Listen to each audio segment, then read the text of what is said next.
All right. This is something I would call the murder run, because prior versions of self-driving just could not do this. It has a couple challenges. The first one is my tricky frontage road, right and then a left. And then the next one is a unprotected left. And then there's another one that's tricky. I don't know. But I've tried to do this run before, and the prior versions absolutely could not do this. So we will see what happens.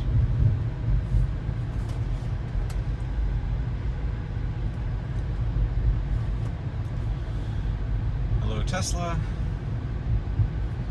You know, it's funny. Nobody buys sedans anymore. I mean, it's entirely SUVs.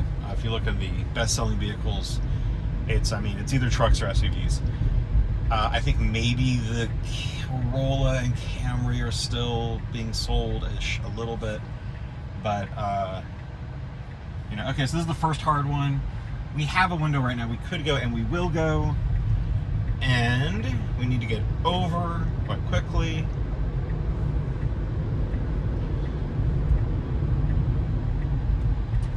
And we make a left, and we go into the right lane.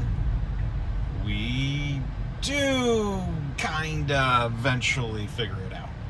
So I'm going to give that a C-. I suppose it passes. Oh, I think it's just stuck now. I know it's thinking. It is not stuck. Okay, well that was pretty spectacular. At least it did it. Now there's a lot of cars coming. We are going to have to wait for a minute. That was really spectacularly bad. It did do it technically, so I do have to give it a passing grade, but like I said, a C-. It could go now. If it was kind of going to be aggressive, I would probably do it. Actually, I wouldn't, because that car was slowing down and going forward.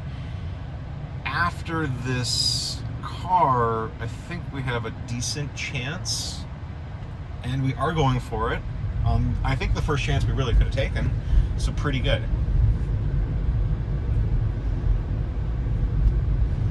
Yeah, so they making a right and then making a left onto the turnaround, but then not going on the turnaround and going straight was bad. The other thing this road, is speed bumps, which, okay, we got a little phantom braking on the shadows. That's been par for the course. Speed bumps, but we're going slow, but it didn't seem to slow down for them. If you drive at night, the lighting is very consistent, so it sees the speed bumps pretty much every time, and it goes much slower. It's not slowing down for this one at all. They're not particularly visible. I think speed bumps might be one of the last things it really figures out, because this is not really part of the self-driving stack as much as it is the occupation network, where it's able to figure out what the worldview is. And speed bumps are just, speed bumps, and then harsh shadows are something that it's just not sure about. Now, these ones it's up. I've even kind of labeled them. But I would say speed bumps about 30% of the time. With this kind of lighting and environment, it'll actually see them.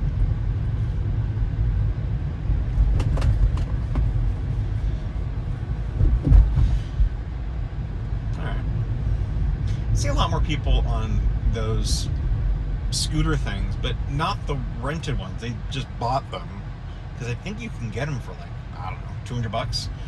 And then, they're pretty handy if you just want to go like a mile or two. You can do them, and they're pretty fun, and you just charge them up at home, whatever. Blowing past that speed bump, that was bad. But like I said, I'm going to try not to touch the wheel, so we can say if it technically did it. I would say we're already in the very technical part because of that just atrocious lane decision.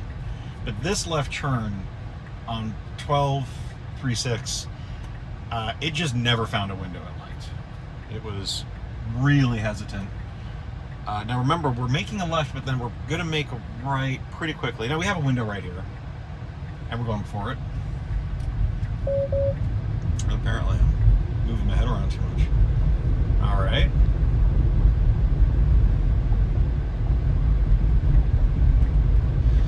decision making for unprotected rights and lefts is, I would say, the biggest change in 12.5. It just understands what it's doing much better, and has a much better idea of when it can go, and then committing once it goes. 12.3.6 was like a very dumb, nervous thing, and it would just kind of wiggle around and not really feel like it could go, and then it would go and then like just stop, you know, like when it wouldn't commit. So there have been massive improvements, and that's, you know, one of the trickiest situations, really. You know, knowing where the lanes are, you know, avoiding other objects and cars and people and bicycles and stuff like that has actually been pretty solved. The speed bump, okay, this one's really visible. Speed bump is a tricky thing. So after this, we have a right, and then I want to say we get in a left turn lane to make a left into the HEB. This is interesting. There's some cones out here, which are just really, they don't show up on the visualization at all. They barely make a pattern, but it knows to avoid them. Okay, there's also this roadworks situation here. We're getting a little close to that thing, but we're okay. So well done. That was a tricky, kind of odd situation.